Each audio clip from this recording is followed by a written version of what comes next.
Muy buenos días. Primero quisiéramos agradecer la participación que se nos ha dado dentro de esta actividad del seminario sobre control de convencionalidad en las sentencias del juez o jueza ordinario. Realmente exalto que se trate en un ámbito como este, en el marco del Congreso de la asociación, un tema de tanta relevancia, de tanta importancia. Me parece un gran acierto que se haya buscado un eje temático como este. Les quisiera externar mis felicitaciones y mi reconocimiento por lograr un aforo como este y en un tema tan importante.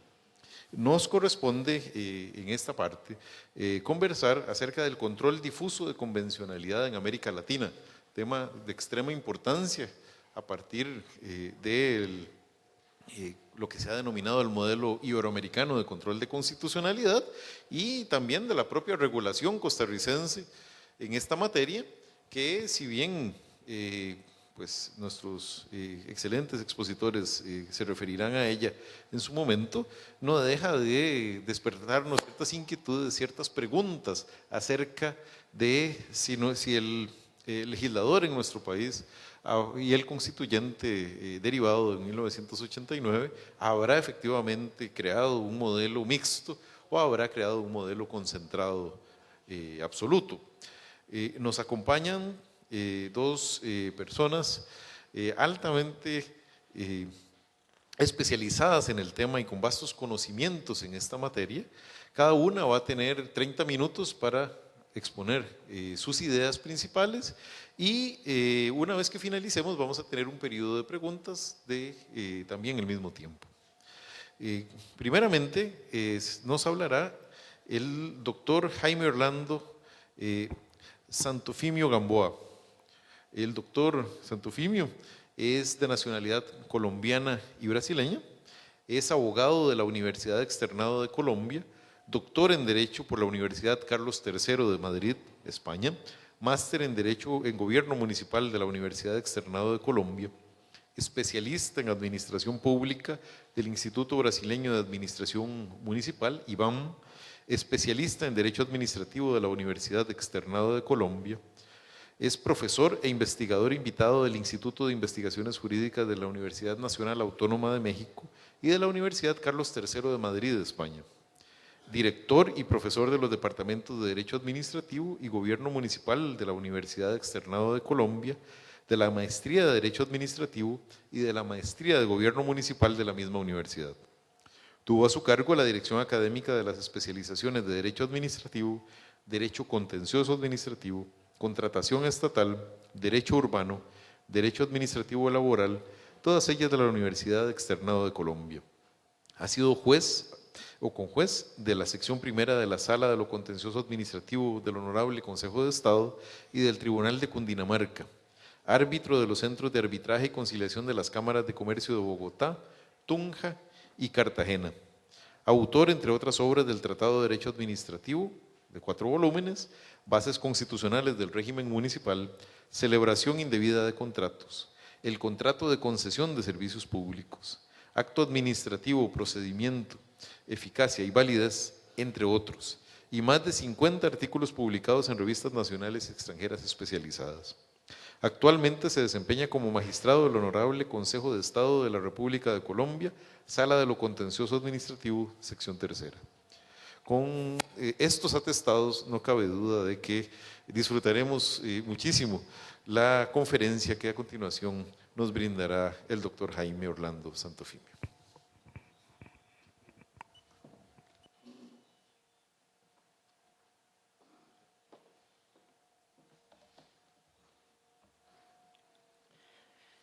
De nuevo, muy buenos días a todos ustedes.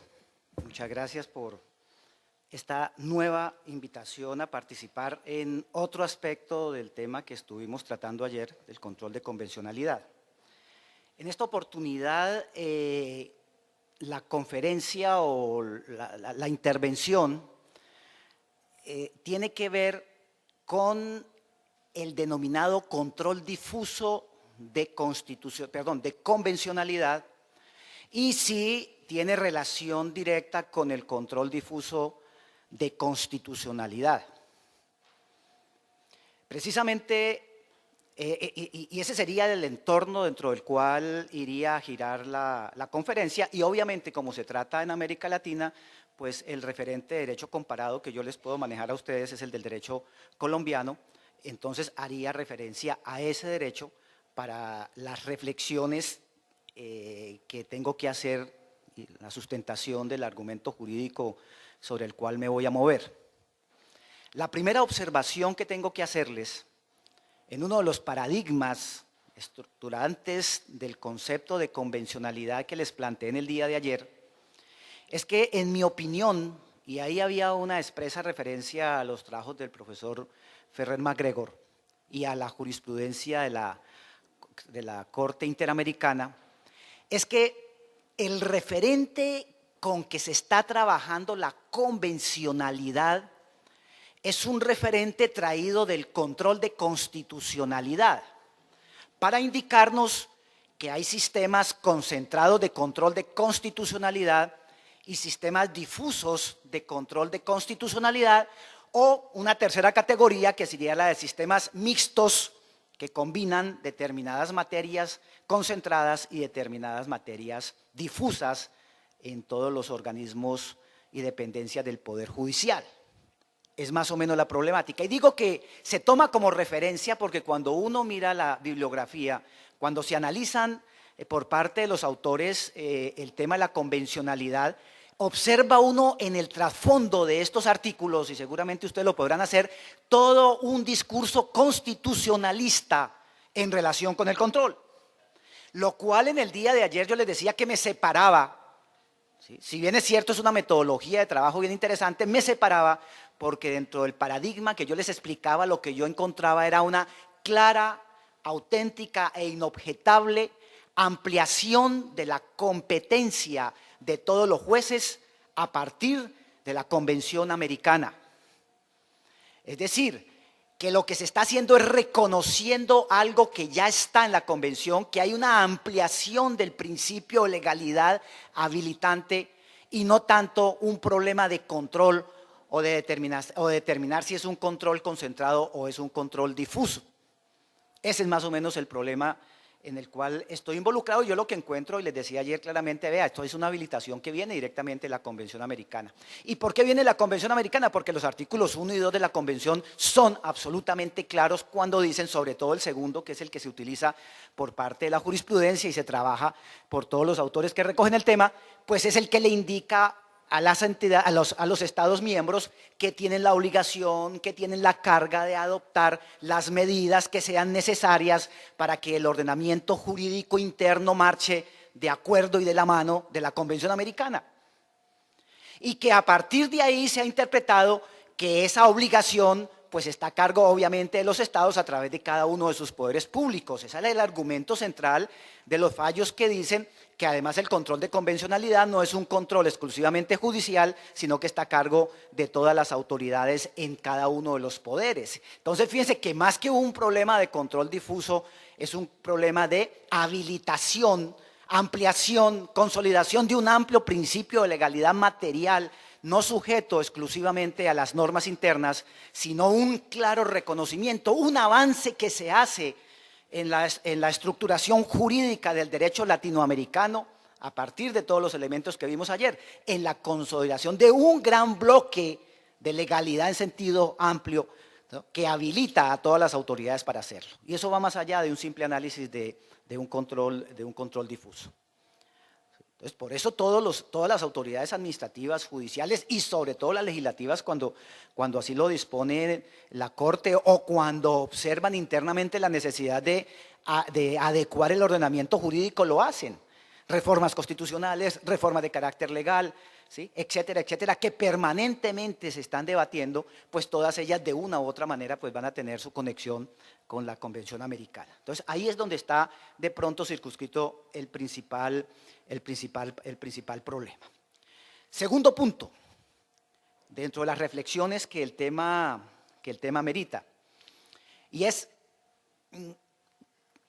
procesalmente, ya no desde el punto de vista sustancial que la primera explicación, procesalmente, ¿cómo vemos el control?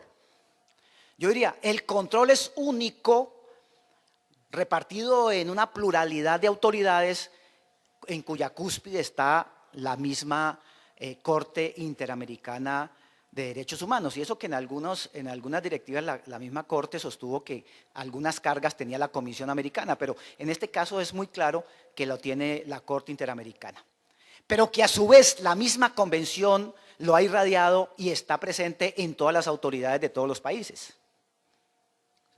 Entonces, desde el punto de vista procesal, sí podemos reconocer, hay una autoridad que es la Corte Interamericana, que tiene en sus manos la interpretación, la aplicación por regla general de la Convención Americana, ¿sí? Que es la que entra a construir en sus precedentes todas esas reglas, los principios y los criterios de aplicación y de interpretación de la Convención Americana en todos los rincones del país, en todos los rincones del continente americano, por vía de fallos vinculantes a los estados. Y de pronto aquí pues yo ayer les hacía la aclaración y en la presentación que hizo el doctor Castillo le hacía la observación un poco aquí en baja voz, en el sentido de que la vincularidad viene por dos vías, las decisiones de la Corte Interamericana, por vía directa cuando se toma la decisión en relación con un estado, y también por vía, llamémoslo así, de configuración de precedente vinculante para los demás estados miembros, porque lo que se dice, el derecho que se construye a partir del caso concreto sometido a consideración de la Corte, se convierte prácticamente en un derecho general para toda América Latina, para todos los países miembros, para todos los países americanos, ¿sí? Ahí viene esa segunda vincularidad. Por eso es importante el papel que cumple la Corte Interamericana como autoridad central en la construcción de todo este derecho. Y en segundo lugar, a partir de ese mismo artículo segundo, ¿no?, en el sentido de que las autoridades nacionales deberán adoptar las disposiciones internas, pues las disposiciones internas también son los fallos que se producen en el Poder Judicial en todas las materias que a cargo del Poder Judicial, en todas las jurisdicciones propias del Poder Judicial de los estados, ¿sí? Porque ellas son dependencias y organismos del Estado que en el caso concreto van a tener que aplicar la Convención como ordenamiento positivo, pero también las reglas y principios derivadas de los análisis que ha hecho la Corte, de los precedentes desarrollados por la Corte, de las opiniones que ha emitido la Corte en los asuntos que le han sido sometidos a su consideración. Si eso es a lo que la doctrina quiere identificar como un control difuso, digámoslo procesalmente, sí, está irradiada, está en todas partes, ¿sí? Está en todas partes, pero lo que pasa es que su fuente depende de una interpretación amplia del principio de legalidad que se desprende en materia de derechos humanos en América Latina, a partir de la aplicación de la Convención Americana. Ahora, ¿cómo funciona este esquema en el derecho comparado? Y aquí entro a hacer las reflexiones en el caso colombiano. Yo, de alguna manera, y como tercer punto de la intervención, de alguna manera, en el día de ayer les había indicado que la estructura judicial en Colombia difiere sustancialmente de la mayoría de los países latinoamericanos.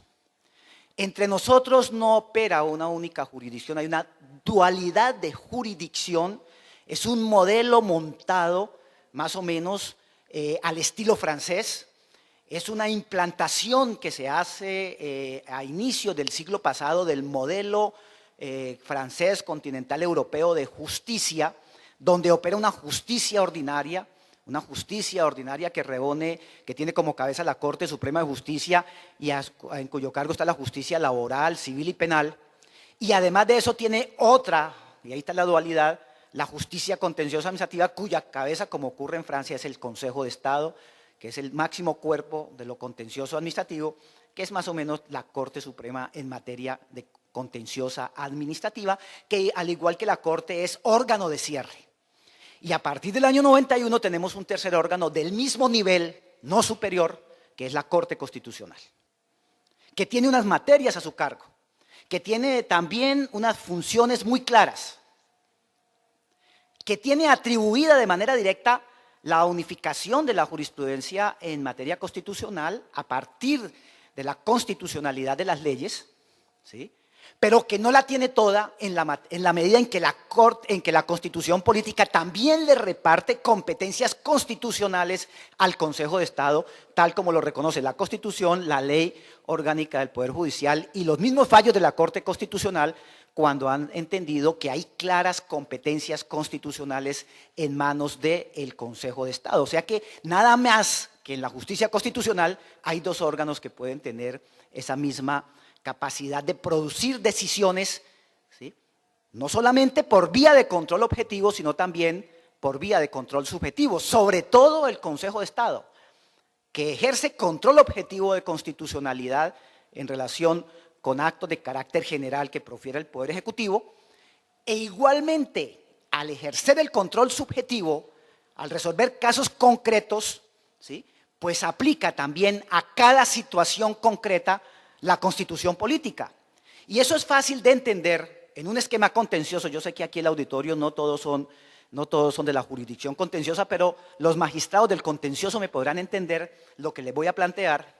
Y es en el sentido de que es el control que ejerce el Consejo de Estado eventualmente es mucho más amplio que el de la Corte Constitucional, en la medida en que al atribuírsele el control subjetivo, la resolución de litigios donde están envueltos conflictos sobre derechos subjetivos o derechos colectivos, eventualmente, ¿sí?, implica un acercamiento de la Constitución al ciudadano de manera permanente. Esto a través del ejercicio de lo que nosotros denominamos medios de control o las que se denominan acciones contenciosas, o lo que también en la vieja jerga del derecho administrativo se denominaban los recursos contenciosos. Recursos contenciosos que comprenden prácticamente todas las materias de la administración. Entonces, hay recursos contenciosos de nulidad para la verificación objetiva de la legalidad. Tenemos recursos contenciosos de nulidad por inconstitucionalidad, en el caso del Consejo de Estado. Tenemos recursos subjetivos o acciones subjetivas o medios de control subjetivos como los de nulidad y restablecimiento del derecho cuando está involucrado un derecho reconocido a una persona. Y ese derecho reconocido a una persona, la misma jurisprudencia ha reconocido que puede estar contenido en norma constitucional o en norma legal, o sea que hay un control a la Constitución. O el caso de las acciones de reparación, las acciones indemnizatorias que están en manos de la jurisdicción contenciosa, cuando está demostrada la existencia de un daño antijurídico que le sea imputable a la administración y que como consecuencia deba ordenarse una reparación. Todo un tema constitucional, porque es aplicación de un artículo constitucional. O todos los litigios derivados de los contratos del Estado, o todos los litigios derivados de las relaciones con la colectividad, del medio ambiente, el tema de las acciones populares. Es decir, hay un amplio campo de acciones en los cuales se acerca la justicia constitucional en lo que se ha denominado que es una especie de control difuso que es característico de la jurisdicción colombiana. Por su parte, la Corte Constitucional tiene atribuido el control de las leyes. ¿Sí? El control de las leyes. ¿Y cómo se ejerce ese control? Pues un trabajo de subsunción del ordenamiento legal con el ordenamiento constitucional, pero también un trabajo de aplicación de principios que fundamenten el ordenamiento jurídico. Es un amplio trabajo de la Corte Constitucional muy interesante, muy bonito, ¿sí?, que se resume directamente, y lo dice la Corte, en un control de constitucionalidad. Ahora, si trasladamos ese discurso al modelo del control de convencionalidad, yo le diría que si aplicáramos la jurisprudencia y los precedentes de la Corte Interamericana y lo que la doctrina ha venido construyendo, yo diría que en Colombia la gran característica del control de convencionalidad es que la tienen todas las autoridades, que todos nosotros podemos ejercer el control de convencionalidad. Sin embargo, a nivel de jurisprudencia, les explicaba en el día de ayer, se presentan dos claras vertientes del concepto de convencionalidad. Uno es el concepto restrictivo de la Corte Constitucional, que sostiene que ella no es juez de convencionalidad, que ella es juez de constitucionalidad, porque entiende que por encima de la Constitución no hay ninguna norma vinculante y que los tratados internacionales que la Constitución dice que debemos aplicar en materia de derechos humanos Lo que pasa es que hacen parte de la Constitución y por lo tanto ella no ejerce control de convencionalidad, sino control de constitucionalidad. Está la otra posición, la del Consejo de Estado, que entiende que si la Constitución nos dice que toda norma y todo caso interno debe resolverse a la luz de los tratados internacionales aprobados por el país en materia de derechos humanos, pues significa, y que de ahí se desprenden unos principios que debemos aplicar en las providencias, pues significa que hay una normatividad superior que es fuente y que irradia absolutamente el comportamiento de todos los jueces que debemos aplicar y que por lo tanto hacemos un reconocimiento de la supranacionalidad y entendemos que sí somos jueces de convencionalidad y en diferentes pronunciamientos lo hemos hecho. ¿Qué significa eso? Que aplicamos la normatividad internacional que está por encima del ordenamiento constitucional, que entendemos que se derivan principios, reglas y valores que son regla de interpretación y de aplicación de la totalidad del ordenamiento jurídico y le damos aplicación directa en todos los casos que nos corresponde hacerlo. Y les explicaba en el día de ayer que hemos ido mucho más allá. No solamente somos jueces de convencionalidad para la Convención Americana en materia de derechos humanos, sino que también nos hemos constituido como jueces de convencionalidad para aplicar y hacer respetar normas de otros tratados, sobre todo de carácter económico, como son el pacto constitutivo del Pacto Andino, que es una especie de libre mercado que hay que queda ya prácticamente entre 2 o 3 países por la desarticulación que ha sufrido ese grupo económico. Y ahí también hemos producido fallos. Inclusive les incorporé en la documentación el caso reciente, el año pasado, de una discusión muy interesante de la empresa de teléfonos de Bogotá contra la empresa Concel, que es Claro, la esta de celulares, en un fallo que el Tribunal Andino de Justicia nos ordenaba cumplir y cumplimos el fallo como jueces de convencionalidad, entendiendo que hay una corte por encima nuestra, que es la Corte Andina, que imparte justicia para los países en materia económica. Entonces, ahí podemos decir que sí hay un contexto de pluralidad de autoridades ejerciendo el control, que no es único, que no es que por existir control de constitucionalidad, ¿sí?, los únicos que puedan ejercer control de convencionalidad sean quienes tengan atribuidas competencias de constitucionalidad. ¿De dónde ha devenido esa idea que distorsiona eventualmente la amplitud? Porque la fortaleza de la convencionalidad es que eso está en manos de todos. Esa idea se ha desprendido de pronto de una expresión del fallo de Arellano y del fallo de Trabajadores del Perú, donde se dice que cada autoridad tiene la competencia, que todas las autoridades judiciales o administrativas, y después en el Holman también, en asuntos que sean de su competencia. Pero es que la competencia constitucional no es necesariamente la competencia convencional. Y eventualmente también de otro elemento que les explicaba ayer, y es pretender que el control de convencionalidad sea esencialmente o únicamente objetivo. Es decir, que se refiera única y exclusivamente al análisis del ordenamiento positivo en su comparación con la Convención Americana, en un simple trabajo de subsunción. Porque los primeros pronunciamientos y las primeras aproximaciones que uno tiene es pensar que lo que va a hacer el juez local es simplemente verificar si la norma se adecúa o no al ordenamiento convencional. Y ese no es el único trabajo. Ese no es el único trabajo. Y además de eso, no es un trabajo constitucional, es un trabajo simplemente de verificación con un ordenamiento superior. Y el segundo trabajo, que es el más importante, que es el de la aplicación de los principios, de los valores y de las demás premisas que orientan todo el esquema que está construido en el precedente, que es aplicación del precedente, pues ese no está exclusivamente atribuido en nuestros países a quien ejerce el control de constitucionalidad, sino que es un elemento integrante de todo ese contexto normativo que debe aplicar cualquier juez cuando resuelve un asunto. Entonces, ahí vienen esos dos elementos son los que hacen que eventualmente se entre en esta discusión de si quien está llamado a ejercer el control de convencionalidad es el que hace el control de constitucionalidad, cosa que no es cierta. Son dos ejercicios diferentes, en mi opinión.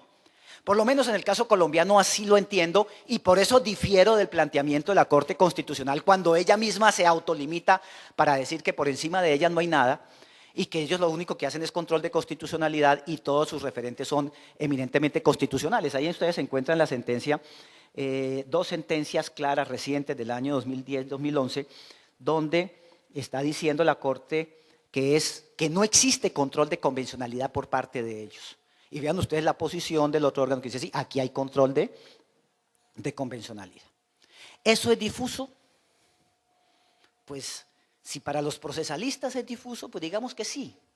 Pero para quienes no lo vemos desde la perspectiva procesal, pues sencillamente lo que entendemos es que hay un principio de legalidad diferente que compromete por igual a todas las autoridades de cada uno de los países en los asuntos que les corresponda resolver.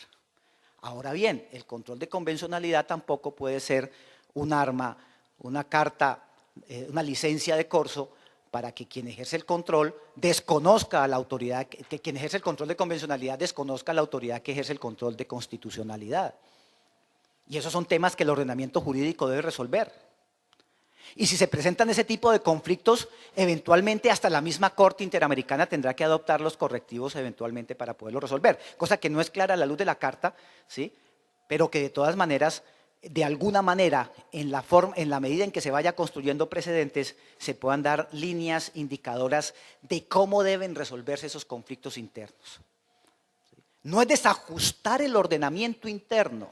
Ese es importante y es valioso, y es prácticamente el que nos da el soporte y la seguridad jurídica, ¿sí? Es actuar y jugar dentro del ordenamiento interno, como dice la misma Corte, de acuerdo con las competencias, o sea, con las materias asignadas, pero aplicando un principio de legalidad derivado en el cual incorporemos la Convención Americana, en el cual hagamos un expreso reconocimiento al carácter normativo de la Convención, de las sentencias, de los precedentes de la Corte Interamericana y de los demás documentos donde se haya interpretado la Convención Americana.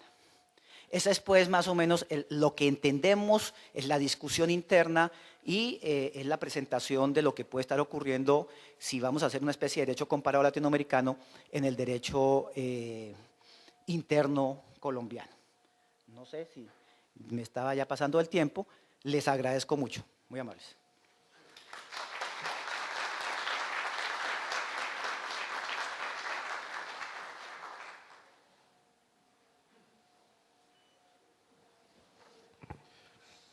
Agradecemos al doctor Santofimio por esta excelente conferencia, donde nos ha ilustrado muy claramente cómo las diferentes autoridades judiciales en el ámbito colombiano han interpretado los deberes que tienen en relación con el control de convencionalidad a partir de nuestra pertenencia al sistema interamericano de derechos humanos. Vamos ahora a tener la conferencia del doctor Gilbert Armijo Sancho.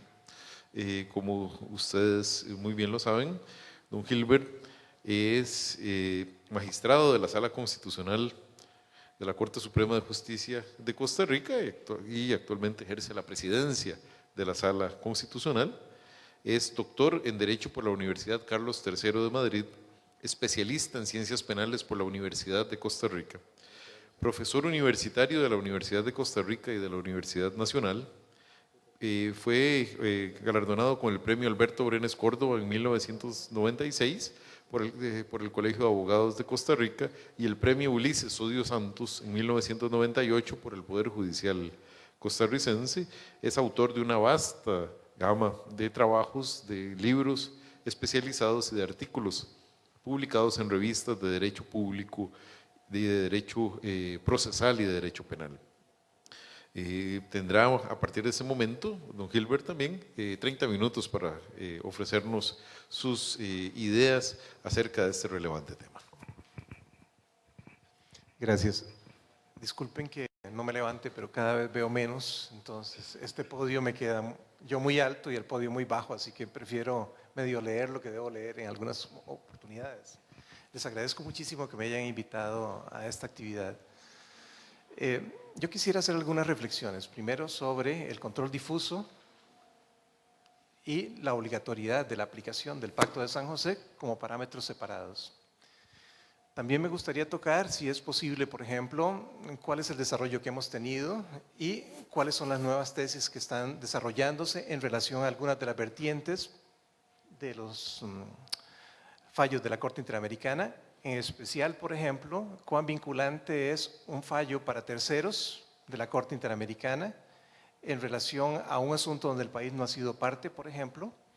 Y si me alcanza el tiempo, en una forma muy breve, les quisiera indicar de que estas sentencias de las que vamos a hacer referencias, que son las últimas, también obedecen a toda una corriente latinoamericana que tiene los mismos problemas que estamos teniendo nosotros y también hemos encontrado las mismas disfunciones. En relación al primer aspecto, quisiera mencionar algo que es una verdad de perogrullo, pero quisiera mencionarla. A diferencia de otras jurisdicciones constitucionales, la nuestra nace como consecuencia de la aplicación directa del Pacto de San José. La génesis de la ley de la jurisdicción constitucional está en el artículo 1 y 2 del Pacto de San José en relación al 25. ¿Por qué en relación al 25? Porque el 25 establece expresamente que los países partes firmantes del tratado tienen la obligación de establecer un recurso sencillo e informal y rápido donde las personas puedan reclamar la violación de los derechos consagrados en el pacto. Esto nos coloca en una situación muy particular de nuestra ley de la jurisdicción constitucional a nivel de las otras jurisdicciones constitucionales que existen en América Latina. ¿Por qué? Porque en el caso nuestro, cualquier persona puede acudir directamente ante el Tribunal Constitucional invocando no solo lo que dice la Constitución, sino invocando lo que dice cualquiera de los instrumentos internacionales de derechos humanos. Por eso, como vamos a ver en un recuento muy breve histórico, vemos que desde muy pronto definimos en qué casos y cuál era el valor de los instrumentos internacionales dentro del ordenamiento y de paso, cuál era ese valor de los instrumentos internacionales para los jueces, para los operadores y desde luego para el Tribunal Constitucional. Desde una primera aproximación quisiera partir diciendo de que cuando nosotros hablamos del Pacto de San José o hablamos de cualquiera de los instrumentos internacionales de derechos humanos, a lo que estamos haciendo referencia es a lo que la doctrina denomina un jus, es un derecho público común a todas las partes. En esto, por ejemplo, vean, para aquellos que quieran buscarlo, la opinión consultiva OC 181, otros tratados sería número 1 del párrafo 24. También la Corte Europea ha tenido la oportunidad de pronunciarse en el mismo sentido, a través del caso Sorin de 7 de julio de 1989, en el párrafo 87, señalan ambas resoluciones que el objetivo del Convenio Europeo en relación a ellos, y igual dijo la Corte Interamericana en relación al Pacto de San José, es el establecimiento de un orden público común para la protección de los seres humanos. ¿Cuál es la trascendencia y cuál es la importancia que tiene en relación al tema que vemos? Uno, que cuando se trata de derechos humanos, el Estado no tiene la capacidad de decir me desentiendo de este instrumento internacional de derechos humanos. Es obligatorio para el Estado, porque los ciudadanos de ese Estado adquieren un plus de derechos en relación a los derechos que ya tenían en su ordenamiento. Y tomando en consideración de que estos instrumentos de derechos humanos son un piso mínimo, o sea, es un mínimo de mínimos, este ordenamiento es obligatorio y desde luego es reclamable como una norma jurídica por cualquier ciudadano ante las instancias oficiales.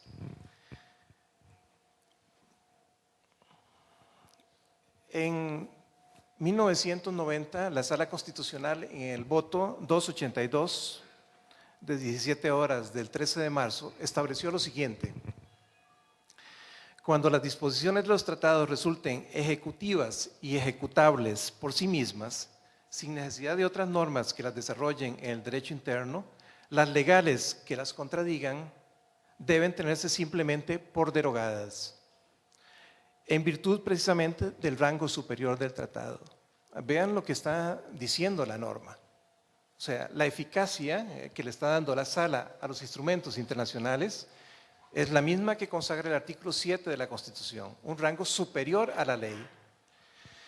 En relación al tema, por ejemplo, que hoy estamos mencionando, debo indicarles que, por ejemplo, la sala ya desde el 92, 93 y el 95, y se los cito los votos por si quieren buscarlos, en el 34, 35 del 92, en el 57, 59 del 93 y en el 23, 13 del 95, retomó un precedente de la Corte Interamericana de Derechos Humanos que establecía en el párrafo 282 lo siguiente: los jueces y órganos vinculados a la administración de justicia en todos los niveles están en la obligación de ejercer ex oficio un control de convencionalidad entre las normas internas y la Convención Americana en el marco de sus respectivas competencias y de las regulaciones procesales correspondientes.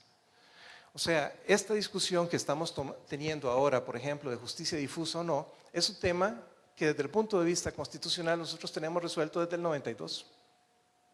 O sea, las normas, el Pacto de San José es una norma jurídica y por eso en determinados casos, principalmente en materia penal últimamente, donde por A o por B personas que no hablan el idioma español han llegado en habeas corpus ante la sala diciendo que no tuvieron asistencia consular, bueno, la Sala Constitucional lo que ha aplicado directamente es el Pacto de San José, diciendo la asistencia consular está consagrada en el Pacto de San José. El juez que omitió poner en conocimiento del cónsul respectivo la imputación de este delito en relación a esta persona, tenía que hacerlo, no lo hizo, se anula la resolución y usted tiene que cumplir con la obligación de llamar al cónsul de previo para que esta persona pueda contar con una defensa apropiada, aplicando directamente el pacto. Bueno, esto que hace la Sala Constitucional lo hacen los jueces también y lo pueden hacer los jueces y de hecho lo vienen haciendo para los intérpretes, para la intimación, para el derecho de defensa, etc. En la jurisdicción, por ejemplo, penal juvenil, la Convención de Belén, la Convención sobre Derechos del Niño, donde se aplica la normativa de la Convención como norma con un rango específico que debe también regir para la jurisdicción penal juvenil. Y en relación, por ejemplo, a los temas de género, la Convención de Belén do Pará es la que ha dado luz verde para que se puedan implementar todo lo que se ha implementado en el país en los últimos años para evitar la interdicción o establecer la interdicción de la discriminación de las mujeres. Esto es normas convencionales aplicadas directamente por el ordenamiento y por los jueces, por ejemplo. ¿Y por qué esto es así? Bueno, porque también la Convención establece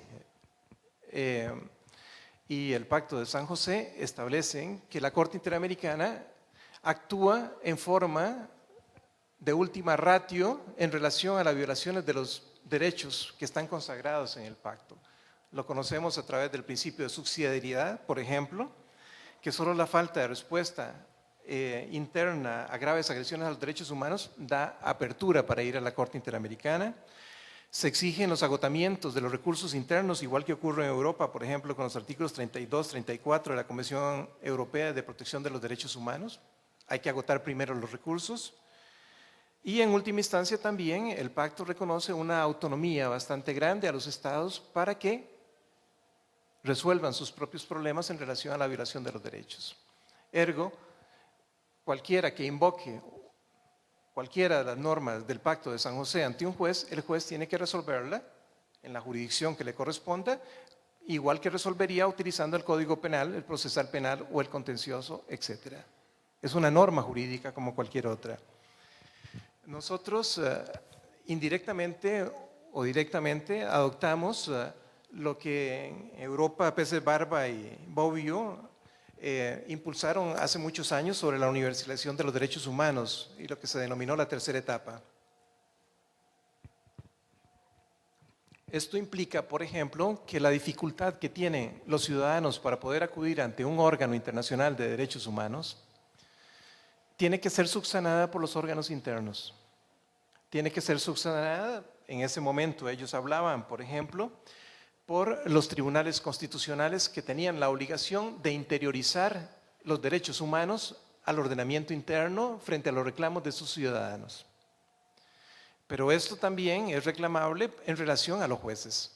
Cada vez que a un juez se le presente un caso, el juez tiene que resolver el caso con las normas jurídicas que lo obligan. Y en este caso, por ejemplo, esas normas jurídicas son los instrumentos internacionales. Como les decía,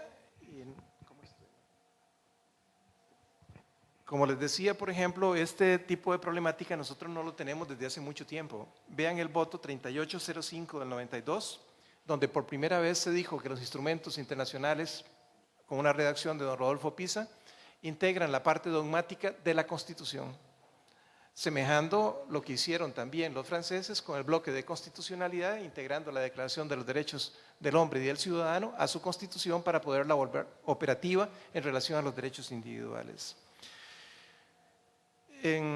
Todavía antes de esta resolución, donde dijimos que formaba parte de esta parte dogmática y por ende tenía una jerarquía superior a la que le daba la misma Constitución, tenemos la sentencia 1147 del 90, y esta sentencia es interesante porque con base en este voto, en el 1147 del 90, el 16 horas del 21 de septiembre, ocurrió algo que en esa época en América Latina era paradigmático. La Sala Constitucional se atrevió a declarar inconstitucional una norma de la Ley Orgánica del Poder Judicial, el artículo 240, que establecía que una persona, cuando se jubilaba, si aún así cometía un hecho delictivo y era condenada por este hecho delictivo, tenía como consecuencia accesoria la pérdida de la jubilación, de la pensión. Este es el caso de Rocky Di Leone.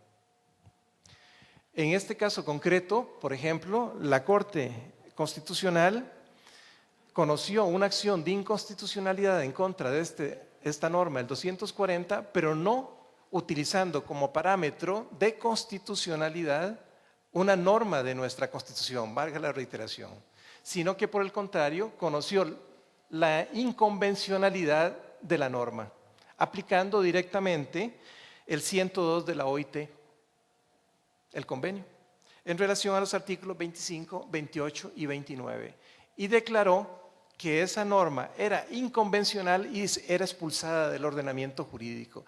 Por eso yo les decía que nuestra jurisdicción constitucional es una jurisdicción constitucional sui generis, no solo porque cualquier persona, desde un niño, puede presentar un recurso de amparo o habeas corpus, etcétera, absolutamente informal, en un pedazo de papel, sin ninguna formalidad de ningún tipo, sino que además, por ejemplo, la Sala le ha dado una dimensión y una cobertura diferente, donde realmente el artículo 25 se ha aplicado directamente, y por eso les decía que la génesis de nuestra ley de la jurisdicción está en el Pacto de San José.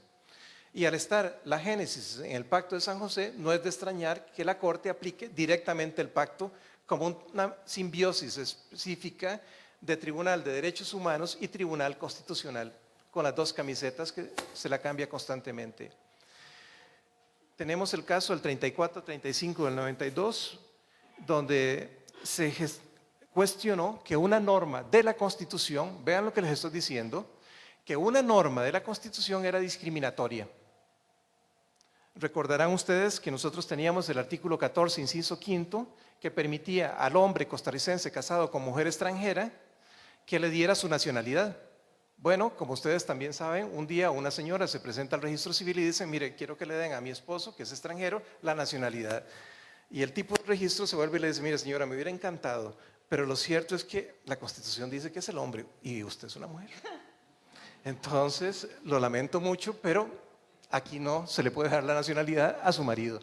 La señora presenta una acción de inconstitucionalidad y lo que alega es algo que demuestra un atrevimiento enorme de parte de la Sala Constitucional, porque entre otras cosas no solo alega algunos de los instrumentos internacionales de derechos humanos que establecen la interdicción de la discriminación. Recuerden que en ese momento no estaba vigente la Convención de Belén do Pará, en este momento hubiera sido muchísimo más fácil, pero en ese momento no estaba, y dice, mire, esta norma que contiene la Constitución, donde hace referencia por concepto de género a hombre, es discriminatoria. Y a mí me excluye en una condición de igualdad. El asunto se va por la vía de la igualdad y además se establece como parámetro de interpretación el concepto persona humana utilizada en los instrumentos internacionales de derechos humanos. Y se dice, en todos aquellos casos que la Constitución haga referencia al concepto hombre, debe leerse persona humana. Esto generó, esta sentencia y la declaratoria, dio origen a que los diputados modificaran toda nuestra Constitución y eliminaran el concepto genérico de hombre y lo sustituyeran por persona humana. Pero esto le estamos hablando del 92. Por eso les decía que en nuestro caso algunas de las problemáticas que tienen otros en realidad no existen. Y no existen porque el problema del control difuso no es una disfunción que se genera con base en una publicación que se hace y una sentencia que se dicta en relación a un caso donde México es parte y donde Eduardo Ferrer es juez y dicta un fallo motivado donde dice que es obligatorio el control difuso de convencionalidad en México, por ejemplo, porque es violatorio de determinados supuestos del pacto. Con relación a México hay una particularidad. El control difuso de constitucionalidad existe en México desde hace muchísimos años, pero habían varios precedentes de la Corte mexicana que decía que eso solo lo podía aplicar la Corte Suprema de México, no los jueces ordinarios. Se había operado un vaciamiento del contenido esencial de la misma norma constitucional mexicana y este fallo lo que hace es restablecer otra vez un control difuso de constitucionalidad que ya existía en el ordenamiento jurídico mexicano, igual que ocurre en República Dominicana, igual que ocurre en Colombia, donde los jueces son jueces que trabajan sobre este tipo de asuntos, se presentan directamente los amparos ante ellos, que se llaman de otra manera, la tutela, y luego todas estas sentencias son enviadas al Tribunal Constitucional y si el Tribunal Constitucional no se pronuncia en un plazo, quedan firmes. Esto le permite al Tribunal Constitucional tener una visión enorme de toda la problemática que está ocurriendo en un momento dado en Colombia y decir, bueno, estos casos los vamos a ver, como ocurrió con el problema de los desplazados y con otro tipo de problemas a raíz de la problemática colombiana, donde el Tribunal Constitucional dicta y declara el estado de cosas inconstitucionales para toda la situación que ocurre a nivel nacional y dicta una sola sentencia que unifica todos los criterios para toda la Corte. Bueno, pero ese es un modelo que las diferentes realidades escogen. En el caso nuestro, por ejemplo, nosotros no tenemos ni siquiera la problemática, la discusión, y ahí coincido con el profesor colombiano, que ni siquiera tenemos la problemática de si tenemos que hacer un control difuso o no. En realidad, en nuestro caso, por ejemplo, todo juez tiene la obligación desde hace mucho tiempo establecida de acatar, interpretar y resolver cuando se le presente una norma contenida en el pacto o en cualquiera de los otros pactos y resolver el caso con esa norma también. Y en eso en nada afecta, por ejemplo, el control de constitucionalidad. En el tiempo que me queda quisiera decirles también, por ejemplo, que en los últimos tiempos nosotros tenemos una situación diferente. No tenemos ninguna duda sobre el valor de los instrumentos internacionales, no tenemos ninguna duda sobre esto que les digo, de si los jueces tienen competencia o no tienen competencia. Diferente es, por ejemplo, lo que se discutió hace un tiempo sobre si la justicia constitucional es difusa o no.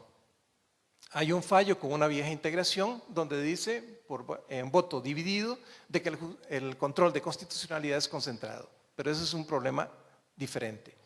Desde mi punto de vista, yo no veo la necesidad de establecer un control difuso, por ejemplo, para que los jueces apliquen directamente lo que dice el Pacto de San José. Y esto lo he venido repitiendo los últimos 15 años, para los que han sido alumnos míos y que están aburridos de oírme con este cuento. Pero en realidad los jueces tienen la competencia. En relación al tema que les quería mencionar, porque posiblemente van a ver las sentencias y quizás esto los llame a una reflexión de en dónde estamos pisando, quisiera mencionárselas.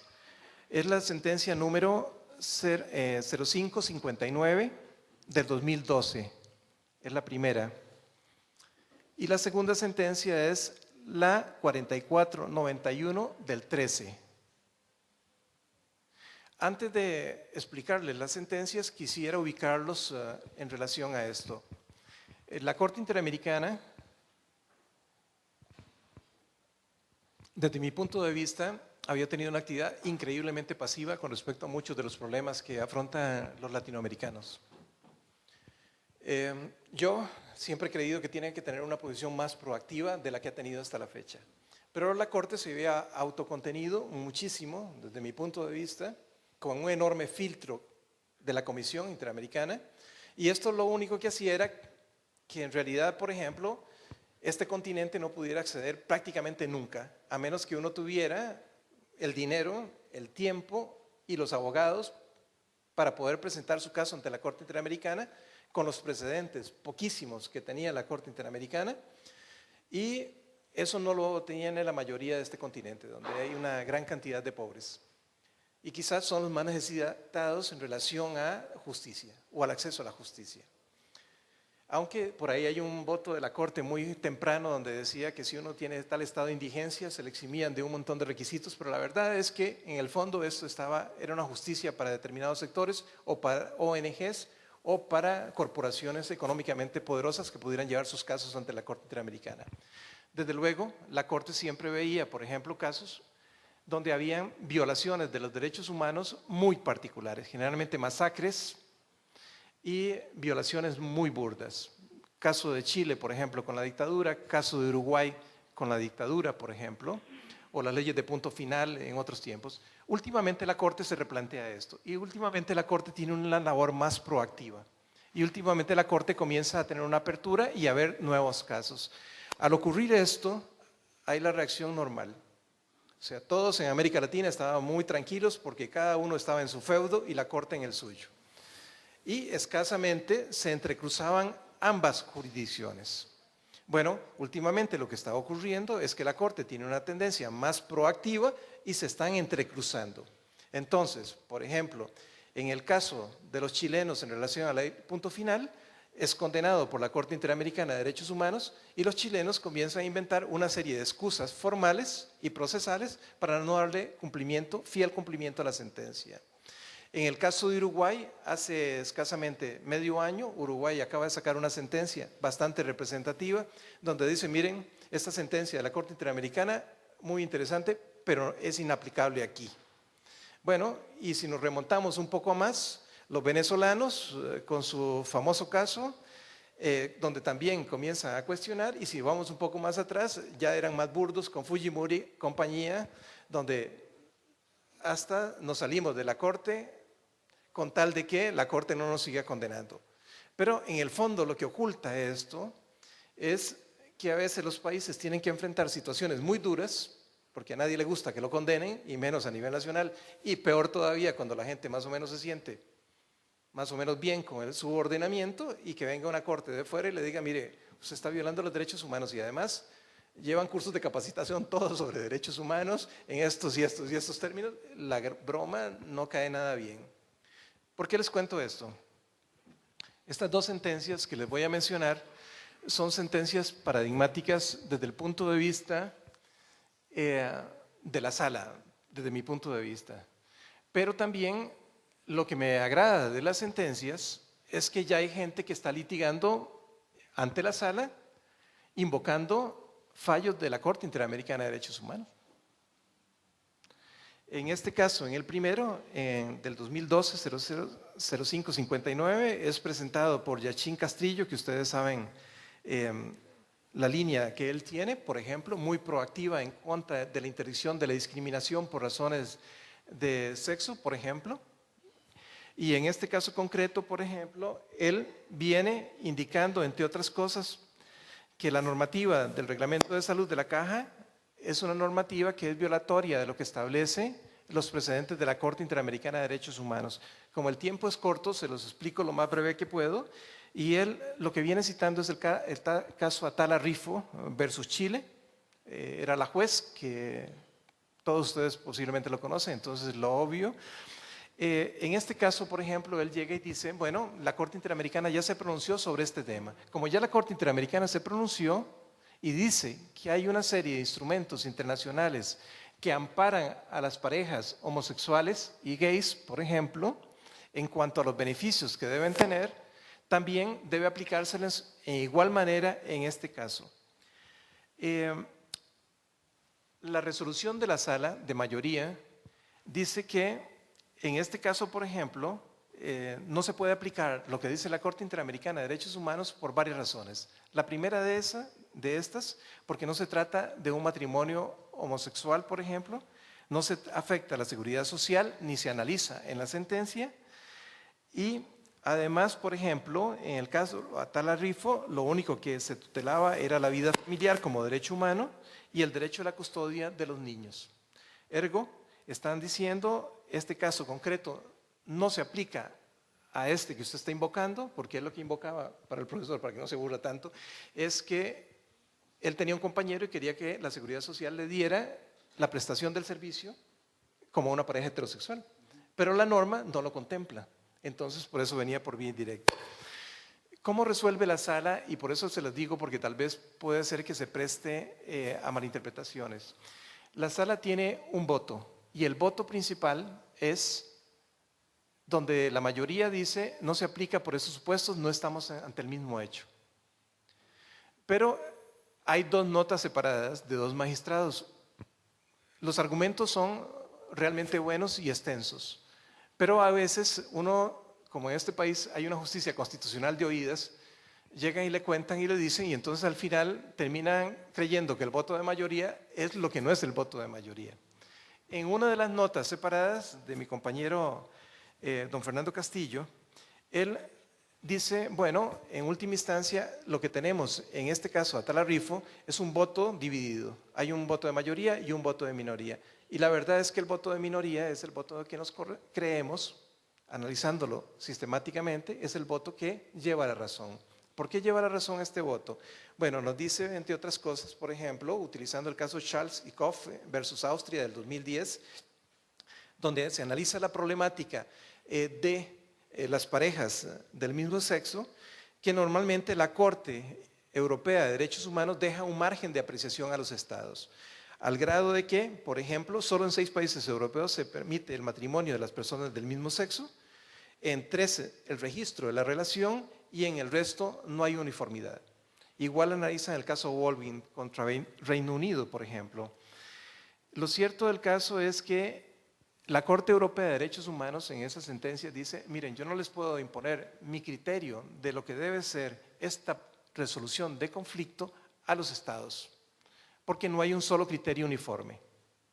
Y esto del criterio uniforme es donde la Corte deja un margen de apreciación. Bueno, el juez Pérez de la Corte Interamericana utiliza ese margen de apreciación, pero lo cierto es que la Corte Interamericana nunca había utilizado ni ha utilizado el margen de apreciación como una forma de resolver los conflictos a nivel latinoamericano, por ejemplo. El otro aspecto que me interesa mencionar en relación a esto es en relación a uno de los aspectos que Eduardo posiblemente les mencionará en la conferencia de hoy, donde la jurisprudencia de la Corte Interamericana normalmente ha abogado, por ejemplo, por hacerles ver a los países que su jurisprudencia es vinculante para todos los países, independientemente de que los países hayan sido parte o no en el asunto. Aquí lo que se está discutiendo en estos dos casos es cuál es la posición de la sala en relación a aquellos casos donde el país no ha sido parte. En los casos en que ha sido parte, todos estamos de acuerdo de que eso es vinculante y obligatorio y hay que acatarlo y obedecerlo. Pero en relación a la invocación de los litigantes sobre casos donde la Corte ya ha resuelto, ahí es donde está la discusión. En el caso Almodacía Arellano versus Chile, por ejemplo, y la opinión consultiva 18103 del 2003, esto la Corte Interamericana lo ha venido diciendo. Las sentencias, todas las sentencias son vinculantes para todo el sistema. Y esto tiene su razón de ser y que no me da tiempo de explicárselo ahora, entre otras cosas, no solo porque es el último tribunal. Yo sé que hay mucha división, por ejemplo, en doctrina, e incluso en Colombia, si es vinculante o no, o si es doctrina nada más. La Corte colombiana ha dicho es vinculante, igual que lo han dicho otras cortes en América Latina, pero no son todas. La mayoría trata de desmarcarse del problema. En este caso en concreto, por ejemplo, hay un aspecto del magistrado Castillo que sí es muy importante desde el punto de vista de la problemática, por ejemplo, y es que nosotros, como país latinoamericanos, en relación al stare decisis, que esto tiene que ver muchísimo con la justicia difusa, y aquí es donde se mezclan una cosa y otra. Por eso yo prefiero ni siquiera complicarme con el tema de la justicia difusa o no, porque en realidad yo prefiero hablar de normas jurídicas, y el pacto es una norma jurídica. Es más, la Constitución dice el valor que tiene, y la jurisprudencia de la Sala ha dicho también que tenemos un valor supraconstitucional. Es más, hemos dicho que en el tanto y en el cuanto otorguen mayores derechos a los ciudadanos costarricenses, priman sobre la Constitución. Entonces yo no tengo problema con eso. Pero si uno lo entra por el lado de lo difuso, ahí sí hay un montón de objeciones.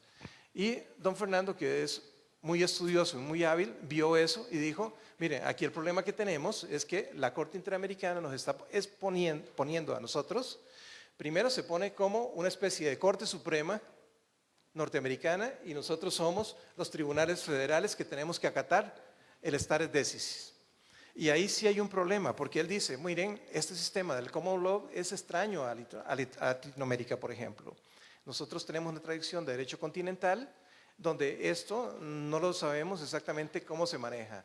Y dice, con razón, bueno, ¿cuál de las tesis tengo que seguir? ¿La de Gotthard o la de Oliphant? Que son dos autores, por ejemplo, que definen claramente cuándo el stare decisis es vinculante. El primero, Gotthard, dice que lo relevante son los hechos, que se aprecian a la luz del caso concreto. Y ante los mismos hechos, el mismo caso, debe haber la misma decisión. Por eso es que ustedes ven en estas dos sentencias que el argumento principal para declararlo sin lugar, con el voto salvado mío y de otro compañero, es que en esos casos no estamos frente a casos idénticos, que es lo mismo que le dicen a Joachim cuando él pretende. Pero lo cierto es, y lo importante desde mi punto de vista, y por eso sostengo el voto salvado, es que lo que la Corte hace es reconocer por primera vez que se derivan de varios artículos del pacto los derechos que protegen a este grupo. Como ustedes lo saben, y este país es muy pequeño, entonces por eso se los menciono, yo reiteradamente cuando se trataba del matrimonio de personas del mismo sexo y me alegaban de que era un vicio de constitucionalidad, no lo encontraba ni en la Constitución ni en ningún instrumento internacional de derechos humanos. Entonces decía, no se lo puedo dar porque no tengo en base a qué, porque nuestra normativa no lo permite. Y además los instrumentos internacionales de derechos humanos que ustedes me invocan, en ninguno se desprende esto. Pero el problema para mí es que la Corte, a través del caso Atala, dice, no, aquí están, estos derechos son, y estas implicaciones tienen para los estados. Bueno, es una sentencia de la Corte Interamericana interpretando una de sus normas, como el artículo 13 del acceso a la información. Bueno, lo que dice la Corte sobre cuáles son los alcances del 13 es vinculante para mí. Y esto no es nada nuevo, es el criterio interpretativo, por ejemplo, en relación a que los tribunales de derechos humanos son el intérprete último en relación a los alcances de la norma que ellos mismos desarrollan. Que es lo mismo que reclamo, por ejemplo, cuando yo tengo una sentencia y digo, estos son los alcances de esta norma constitucional. O el mismo que tienen en el contencioso cuando dicen, esta es la interpretación en relación a esta norma. Al haber la Corte definido un núcleo duro de lo que son el contenido de esos derechos, yo lo aplico. Le digo, bueno, antes decía que no estaba, ahora sí está, se lo doy. Bueno, esta opción del difuso es la opción que hemos encontrado indirecta, por ejemplo, por lo menos la mayoría, para decir no acatamos determinadas sentencias porque no son vinculantes.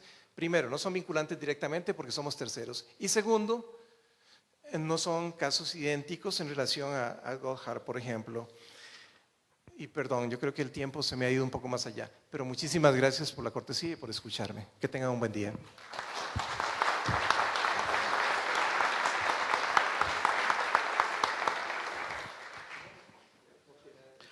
Agradecemos también al doctor Armijo por esa magnífica conferencia que nos ha ofrecido, planteando tantos elementos de discusión y de reflexión acerca de cuáles son los alcances de ese deber de aplicación directa de las normas internacionales en el quehacer de la justicia común. Vamos a abrir un espacio para preguntas que ustedes quieran formular. Lo vamos a hacer de la siguiente manera: las preguntas se formulan oralmente. Les pediríamos encarecidamente que las preguntas sean breves, de modo que podamos tener pues, una buena cantidad de ellas y poder escuchar a nuestros conferencistas responderlas. Sí, don Francisco.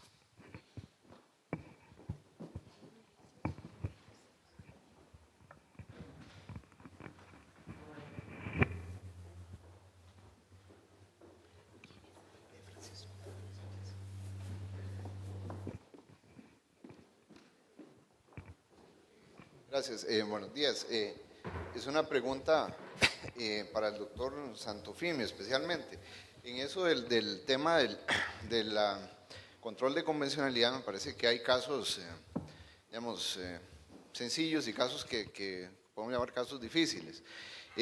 Hay un caso que recuerdo que tuvimos en Pérez Celedón de una situación de una usurpación en una reserva indígena de Cabagra, donde el imputado pues alegaba un derecho de posesión que lo había adquirido no según las reglas, digamos, ordinarias del derecho civil, sino según normas particulares perdón, de adquisición de la posesión de su comunidad.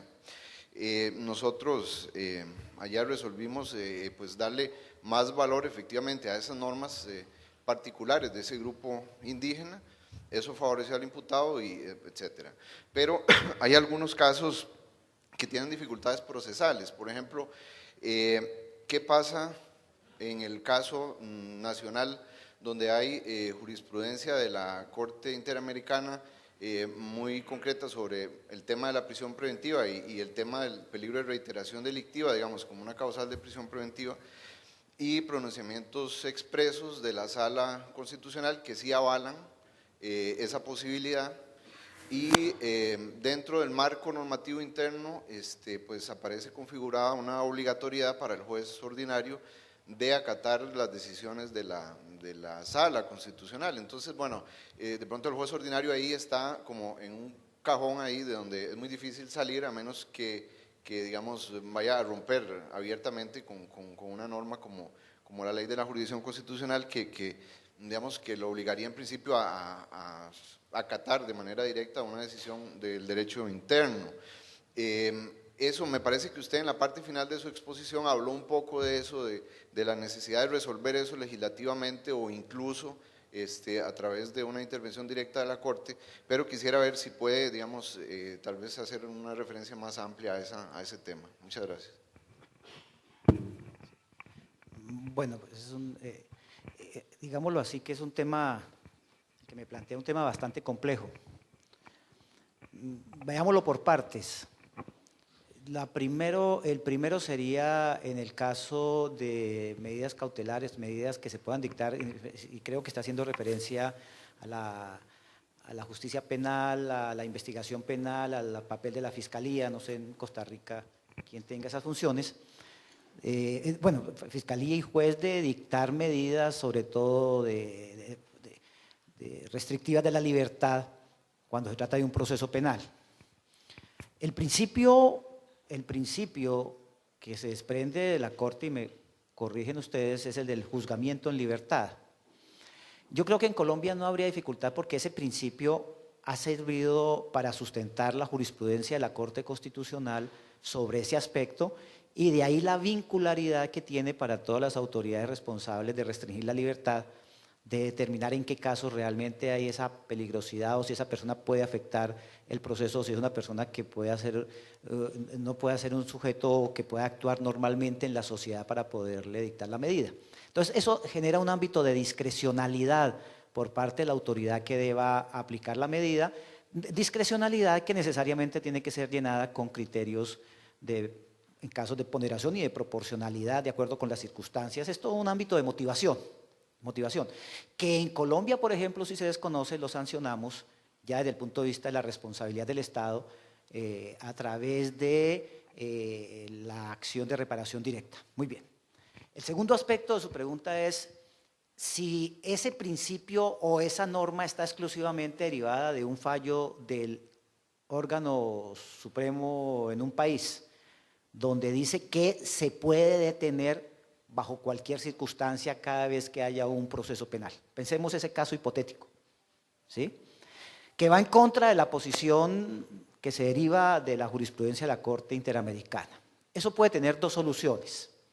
La primera, la solución que le hemos venido planteando en el caso concreto, en el sentido de que, como se trata de un control subjetivo, así lo he denominado en la conferencia, pues lo que vincula al juez es ese gran bloque de legalidad que se deriva, entre comillas, lo denomino bloque de legalidad como para ser como para resaltarlo con ustedes, en el sentido de que eso hace parte de una legalidad que debe ser aplicada por el funcionario correspondiente en un momento determinado y por lo tanto a él lo que lo está vinculando es la decisión de la Corte Interamericana y puede proceder a proferir la decisión sobre esa base, eventualmente no dictando medida de aseguramiento. Esa es la primera situación.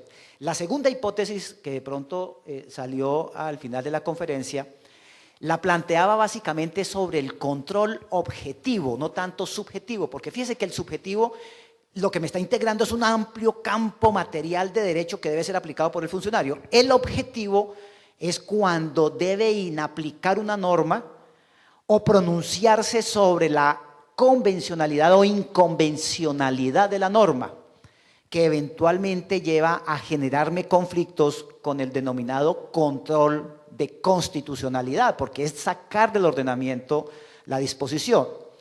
¿Ahí qué ocurre? Ahí lo que yo sostengo es lo siguiente. Primero, si el ordenamiento jurídico establece canales institucionales para ejercer ese control, por ejemplo, que la Corte Suprema haya dicho que ella tiene el control de convencionalidad objetivo, pues habría que agotarlo, porque es un procedimiento interno que no es contrario a la Convención, porque la Convención está diciendo pues, que hay que respetar también el ordenamiento jurídico interno, y ahí hay un procedimiento de ley para respetarlo. Segundo, que no existe ese procedimiento como existe en Colombia. ¿Cómo lo solucionamos en Colombia?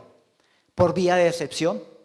A nosotros se nos reconoce legalmente la posibilidad de inaplicar una disposición por vía de excepción, porque el control es un control complejo que no es exclusivamente concentrado. Y tercero, ayer lo expuse en la conferencia, no me acuerdo si es en el caso, Andrés, podemos verificar si es en el caso Arellano o es en el de Trabajadores del Perú. La Corte sostuvo algo que me ha llamado la atención, la Corte Interamericana, y es que hay casos en los cuales ni siquiera hay que hacer trabajo objetivo de subsunción de una norma con la Convención Americana, porque sencillamente se expresa la Corte Interamericana una norma interna de derecho interno que desconozca el ordenamiento de los derechos humanos, la Convención Americana, es una norma que no produce efectos jurídicos, que es una expresión de ineficacia que me llama mucho la atención, porque como juez lo que me está diciendo es ineficacia de pleno derecho, algo así. Y la ineficacia de pleno derecho pues significa que ni siquiera voy a hacer un trabajo no voy a hacer un trabajo de verificación de si coincido o no, sino sencillamente la aparto, hago como si no existiera y sigo derecho. Si es que es tan aberrante la situación. Ahí no me tocaría remitirme pues a las categorías que hemos creado en el ámbito de la ineficacia, si es una nulidad, si es una inexistencia o es una ineficacia de pleno derecho. Es que la expresión que utiliza la Providencia, ya la busco aquí, que la tengo precisamente, la resalté en la presentación de ayer, que me llama mucho la atención, tiene que ver con una solución a ese problema. Discúlpeme un segundito, les quito acá tiempo.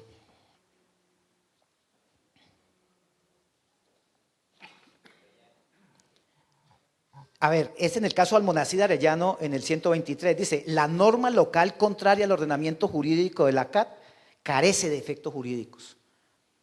Eso va más allá de un trabajo simple. Bueno, subsunción hay que hacerla para decir es que esto no, pero la consecuencia ¿cuál es? Me pronuncio declarando la nulidad, me pronuncio declarando la inconvencionalidad. Ahí es donde de pronto quienes tienen en sus manos el control concentrado pues se van a despelucar y saltan. Ya la Corte me está dando la solución. Carece de efectos jurídicos. Entonces, esa podría ser también una salida. Habría que verificar. O sea, esas son las alternativas. Muchas gracias.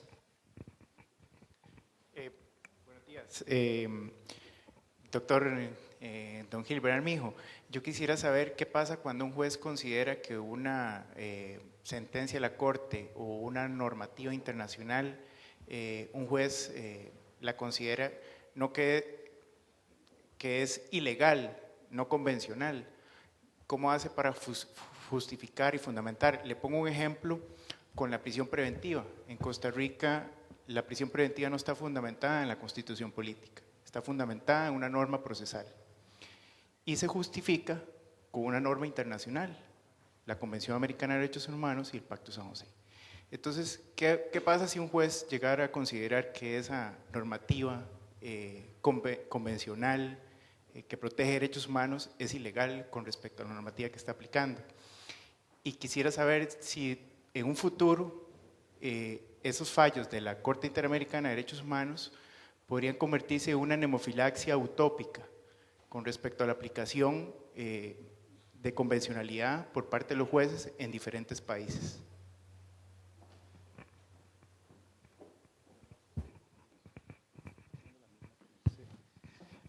Sí, en esto, perdón si no entendí muy bien, pero por ejemplo, en principio lo que puede ser inconvencional es la norma nacional, por contraste con la norma convencional.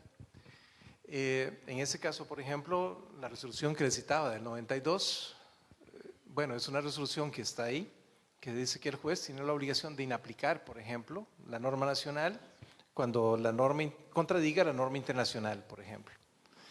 El problema que tenemos aquí es el problema de interpretación y de los alcances. Y no solo ustedes tienen ese problema, sino que la misma Sala Constitucional ya ha tenido ese problema. En el caso nuestro, por ejemplo, se los pongo con un caso para que quede un poco más claro. En el caso de la fecundación in vitro, la integración de la sala de su momento falla en los términos que falla, diciendo de que no es posible que se lleve a cabo la fecundación in vitro porque la concepción humana se concibe desde el momento en que tenemos en el ordenamiento, igual que en la Constitución, igual que lo que dice el Pacto de San José. Entonces, frente al deseo de los padres de tener hijos versus vida, la sala se inclina por el valor vida y dice, en el último considerando, en el momento en que la técnica y la tecnología sean suficientemente avanzadas para que no haya desperdicios de vidas, por ejemplo, se puede llevar a cabo la fecundación sin ningún problema. Bueno, la Corte Interamericana en este momento condena a Costa Rica porque dice que ese fallo, donde supuestamente la sala estaba tutelando el derecho a la vida, y quien redacta esta sentencia, es don Rodolfo Pisa, que a la vez había sido juez de la Corte Interamericana, presidente de la Corte Interamericana, y que se suponía de que estaba hablando cuando hablaba del Pacto de San José. Pero una nueva integración de la Corte dice, no, mire, esa interpretación que da don Rodolfo, nada que ver. Aquí lo que priva es el derecho a la familia. Entonces, el problema que tenemos todos en este momento en relación a la aplicación directa del pacto es si los alcances que nosotros le estamos dando a la norma del pacto es realmente el alcance que la Corte Interamericana le va a dar a esa misma norma en relación a la interpretación. Porque en última instancia, cada vez que nosotros contrastamos una norma interna con una del derecho internacional, lo que estamos haciendo es utilizando los criterios de interpretación que el juez suele utilizar y algunas veces, ¿por qué no?, nuestros propios criterios ideológicos sobre cuáles son las soluciones razonables para ese tipo de problemática, por ejemplo, en el ordenamiento nacional. Y para los que están en materia penal, pues hay muchas opciones diferentes, desde el garantismo hasta el derecho penal del enemigo, y ahí hay cuanta gama puedan ustedes encontrar de opciones de interpretación sobre las normas, las van a encontrar. Entonces, a la hora, por ejemplo, de interpretar, puede ser que nosotros digamos, bueno, esta norma es inconvencional desde mi punto de vista, y es lógico. Por ejemplo, en España, ustedes lo conocen perfectamente con las asociaciones de jueces, uno tiene desde los del PP, que tienen su propia asociación, hasta los del Partido Socialista, que también tienen sus asociaciones de jueces, y cada uno va con su concepción ideológica interpretando las normas. Este no es un fenómeno nuevo. En Alemania, en el 30, con el criterio de la libre jurisprudencia, también ya se dio. Pero esto es como cíclico, o sea, lo que les quiero decir, por ejemplo, es que en principio, si una norma es inconvencional, si una norma de ley es inconvencional, el juez puede desaplicarla, desde mi punto de vista. Pero van a topar, por ejemplo, con estas dos jurisprudencias. Y por eso es importante que las lean, porque estas dos jurisprudencias lo que están diciendo es decantándose cómo debe interpretarse cuando se utilice una jurisprudencia de la Corte Interamericana donde el país no ha sido parte. Y ahí se aplica la que mencionaba el compañero en relación a los alcances de la prisión preventiva, que es dictada para una realidad concreta y un país concreto, por ejemplo, y van a toparse, por ejemplo, con muchísima de la jurisprudencia que hay. Para aquellos que no lo tengan, la Corte Interamericana regala un libro que yo les sugiero que lo pidan, es gratis. Es un libro de la colección de todas las sentencias de la Corte Interamericana. Si tienen dificultades para el acceso por internet a esta jurisprudencia, ahí están prácticamente toda la jurisprudencia.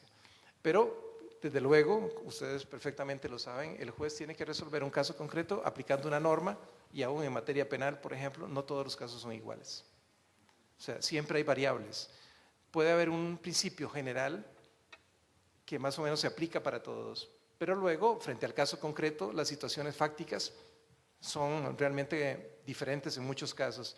Y siguiendo la tesis que ha seguido la Corte, la Sala Constitucional en estos últimos dos casos, posiblemente lo que va a pedir es que haya simetría de hechos. Tal vez más que una pregunta, don Gilbert, es como solicitarle un tips.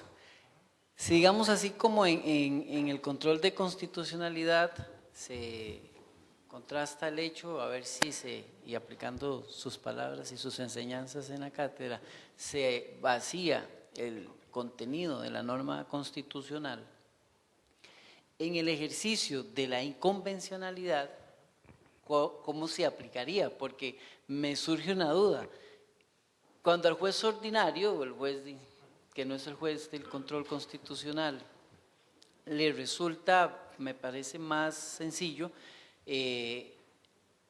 contrastar la convencionalidad y decir, sí, esta situación coincide plenamente con lo que la Corte ha definido, con lo que la norma tutela, protege, y me encuentro en una situación, me parece que ahí no hay mayor problema. El asunto está cuando el juez, que es el que en principio no es el juez constitucional, se enfrenta a una situación inversa donde no es convencionalidad, sino inconvencionalidad, y lo que tiene que expulsar o no aplicar es la norma interna frente a la prevalencia o de la norma constitucional del derecho interno o los precedentes de la Corte Interamericana. Entonces, tal vez si nos ilustraba con este tema, don Gilbert. En esto nosotros tenemos que diferenciar dos tipos de normas dentro de los instrumentos internacionales. Están las normas que son procesales, que son fácilmente entendibles y fácilmente dimensionables. Mencionábamos un par hace un momento, por ejemplo. Y están las otras que pueden tener un contenido abstracto e indeterminado, que son las que pueden dar un poco más de problema, por ejemplo, el concepto vida, digamos, o ciertos otros tipos de derecho que pueden ser enfocados en forma diferente con las diferentes integraciones. La mejor guía que normalmente existe, por ejemplo, es la misma que utilizamos en el derecho interno. No es un parámetro ideal, pero bueno, algún parámetro tiene que haber. Por ejemplo, ¿cuál es el criterio de interpretación que viene dando el más alto tribunal en relación a X o Y tema? Y lo vemos en relación a los temas de discusión nuestros, en relación a materia penal en concreto, y cuál es el alcance, por ejemplo, de una norma determinada. Bueno, lo ideal sería que nosotros pudiéramos seguir esos mismos parámetros en la Corte Interamericana, pero nosotros en este momento tenemos un problema adicional. Y me refiero a todos, los jueces constitucionales y los jueces normales. El problema adicional que tenemos es que en este momento nosotros tenemos 3 nuevos jueces. Don Humberto Sierra, que fue presidente de la Corte Constitucional de Colombia. Tenemos a Roberto, que es un jurista increíblemente destacado de Brasil. Y tenemos también a Eduardo Ferrer, que hoy lo van a tener ustedes. Entonces, en una corte del tamaño de la Corte Interamericana, que es relativamente pequeña, 3 implican todo un replanteamiento de paradigmas. Y yo no sé si esta corte, por ejemplo, va a seguir los mismos derroteros que ha seguido la corte anterior, que tenía unas vocaciones muy particulares. A veces un solo integrante define una línea muy fuerte. Por ejemplo, con el actual presidente de la Corte, en el momento de transición, bueno, el tema indígena cobró una importancia absoluta y salieron una enorme cantidad de sentencias muy importantes sobre el 169, por ejemplo. Bueno, pero ya estando Humberto y estando Eduardo y estando Roberto, que son gente increíblemente preparada, los 3, o sea, tenemos en este momento una Corte Interamericana de lujo con esta integración. Yo quiero ver cuál es el producto. Con Eduardo yo lo tengo más claro, por ejemplo, él va mucho en relación a ciertos derroteros. Y esto, el tema difuso, A él es un tema que le... Y bueno, en relación al tema difuso, México ha hecho una gran transformación, pero ya vienen de vuelta. Hace un mes y medio estuve discutiendo en un foro, por ejemplo, sobre esta problemática en México y bueno, la Corte se lo está replanteando. ¿Por qué? Porque algunos de los problemas que ustedes están viendo se potenciaron a la milésima en México. Y entonces, por ejemplo, ahora lo que tienen es una situación que ellos no habían previsto nunca. Pero bueno, eso es una decisión nacional, cada uno decide más o menos qué tipo de ordenamiento quiere y cuáles son las necesidades. Pero lo cierto del caso es que, por ejemplo, en relación al tema que usted plantea, tendrán que ser con derroteros con un norte más definido y más claro de cara a futuro, porque alguna incluso de la jurisprudencia que hasta el momento yo no sé si se mantendrá. Porque ocurre lo mismo que ocurre con la Sala Constitucional. Miren, en estos asuntos, estos dos que les digo, estamos divididos, pero son sentencias que se consiguieron en un momento donde estaba don Luis Paulino y doña Ana Virginia. Hicieron mayoría. La otra, los suplentes hicieron mayoría con 2 de los propietarios que quedaban. Pero apenas se nombren los 2 propietarios, esto puede ser que solo sea papel para el basurero o puede ser la línea jurisprudencial de los próximos 15 años. Todo depende de la integración. Y igual que pasa con los jueces, hay jueces, dependiendo del juez y dependiendo del juez constitucional que se nombre, pues todos los jueces tenemos nuestras propias cargas y problemas y desde luego a veces son más evidentes, se ven más, pero bueno, ese es un problema de seres humanos. Buenos días, mi pregunta va dirigida al doctor Armijo. Básicamente, ya que se mencionaba por acá asuntos de prisión preventiva, en cuanto al principio o al peligro procesal de reiteración delictiva, que también fue mencionado acá y que la Sala Constitucional ha mantenido el criterio de que sí puede aplicarse, al menos personalmente considero que el principio de reiteración delictiva es más para tranquilizar la opinión popular que un peligro en sí, es una cuestión, como se ha indicado, de prevención especial.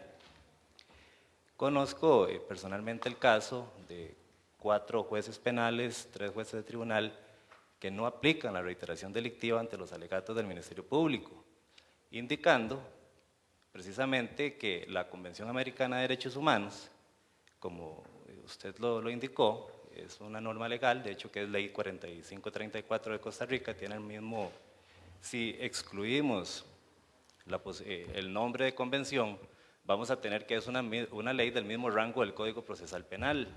El Código Procesal Penal permite la aplicación de la reiteración delictiva. El artículo 7.5 de la convención, que también es ley de Costa Rica, dice en la última parte del 7.5, su libertad podrá estar condicionada a garantías que aseguren su comparecencia a juicio.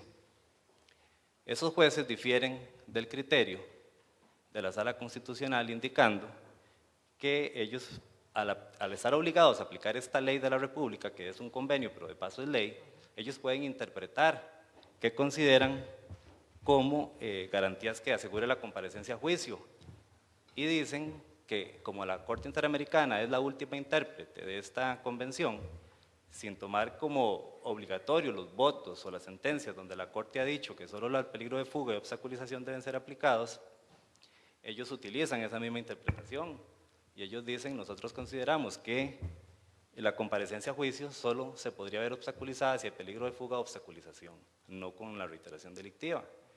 Ahora mi pregunta directa es, desde el punto de vista constitucional, ¿se estaría violentando ese control concentrado que ejerce la Sala al decir que la reiteración delictiva no es inconstitucional, que sí se puede aplicar? Desde mi punto de vista, el juez tiene derecho a resolver lo que considere pertinente desde el punto de vista jurídico, siempre que lo fundamente. El hecho de que no esté muy de acuerdo con la Sala Constitucional, pues no es ningún problema. Yo muchas veces no estoy de acuerdo con la Sala Constitucional. Y el hecho es, por ejemplo, en este caso concreto, de que nosotros tenemos un problema aquí. Y es, por ejemplo, que normalmente los asuntos no nos llegan vía control de convencionalidad o control de constitucionalidad. Por ejemplo, la sala. Digamos que la sala quisiera replantearse el tema. Puede ser que la sala no quiera replantearse el tema. Puede ser que la sala sostenga eso. Bueno, y en ese caso, por ejemplo, extremo, que la sala no quiera ni siquiera replantearse el tema, bueno, lo que sigue es la Corte Interamericana. Bueno, Joachim, en este caso, por ejemplo, donde la mayoría le dijo, mire, no se aplica el caso Atala Rifo, bueno, ahora está en la Comisión Interamericana de Derechos Humanos. Es la alternativa, dentro de un ordenamiento jurídico, digamos, donde hay una instancia última. Recuerden que hablamos del principio de subsidiariedad, eso significa, por ejemplo, que tienen que agotarse las vías internas. Pero bueno, no implica, por ejemplo, de que nosotros no estemos exentos del control ante la Corte Interamericana. La sala puede estar equivocada o puede estar en lo correcto, digámoslo. Pero el control existe precisamente para ejercerlo. Aquí lo que ha faltado es, por ejemplo, que la gente ejerza un poco más este tipo de recursos, porque en el momento lo que tenemos es una especie todavía de resabio de ese derecho internacional público débil, donde decíamos que existía una normativa, pero nadie la aplicaba. Y si la aplicaban era muy fácil para los estados deshacerse del cumplimiento, digámoslo así. En el caso de los derechos humanos, la ventaja es que nosotros tenemos instrumentos por los cuales podemos impugnar lo que consideramos que ha sido erróneo y quizás de la interpretación que se le está dando sea la correcta, de acuerdo a la Corte Interamericana. O tal vez la Corte dice no, la interpretación que se le ha estado dando es la apropiada. En esto también tenemos un problema adicional, que es la libertad de configuración del legislador. Y que normalmente, por ejemplo, ningún procedimiento ni ninguna normativa, por ejemplo, es inamovible per se. El legislador tiene una libertad de configuración, aunque ya no es el legislador del Parlamento inglés, por ejemplo, donde podían todos, salvo cambiar, decían en esa época, un hombre y una mujer, etc. Ahora ya eso, hasta eso se ha superado. Pero, mientras tanto, por ejemplo, el ordenamiento establece reglas.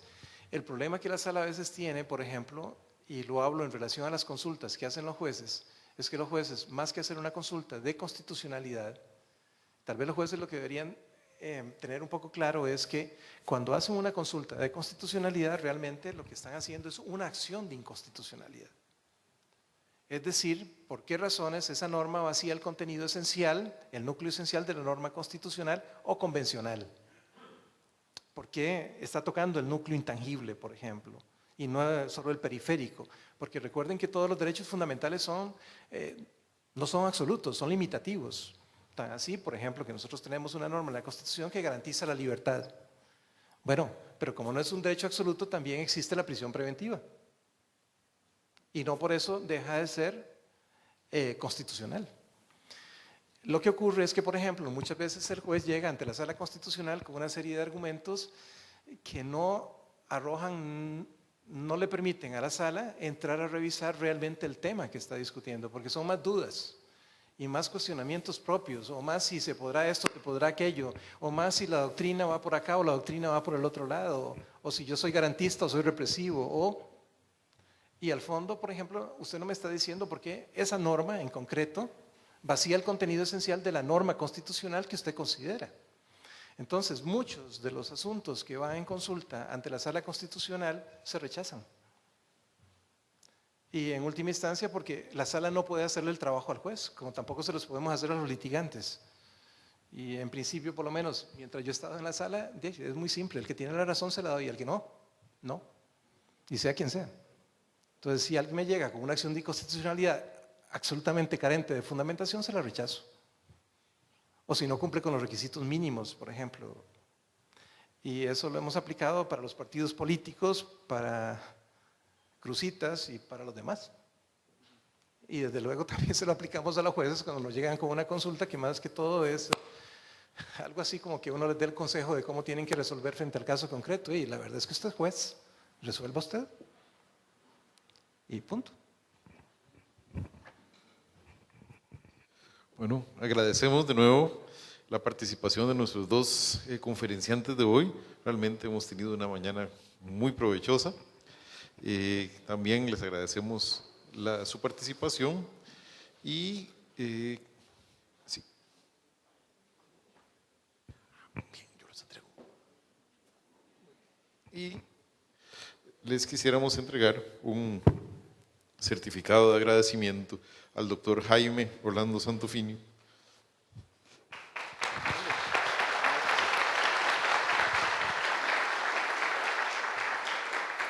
Y al doctor Gilbert Armijo Sancho.